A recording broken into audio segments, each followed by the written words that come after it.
tingali. Diyan sa ospital. Nagano ka dyan?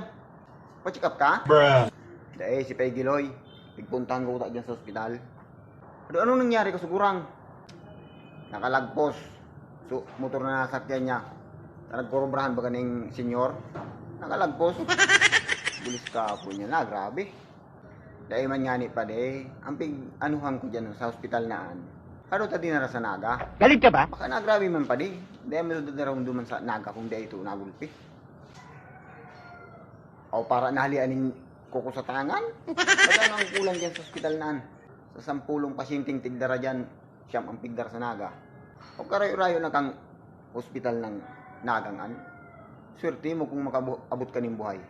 Ara mo pa din lapa. Dahil man yan dadarahon si Peggy Loy sa naga. Kung dahil man nagulpe.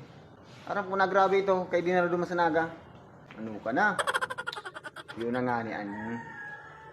Adaw anong kulang kang doktor dyan sa hospital naan kaysa sa naga. Dal-dal ka eh. Aram mo pa de, ang hospital tegde.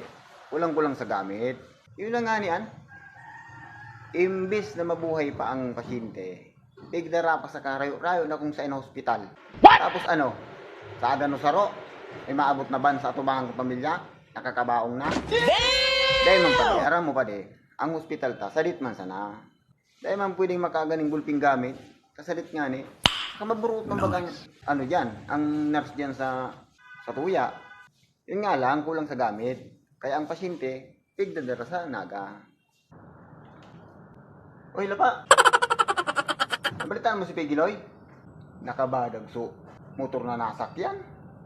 Takula bang bayag ka tao? Bayag? Lapa, takula bang bayag ka to ni Peggy Loy? Napusi! Karalat sa tinampo na so, bayag. Ayaw, di ma!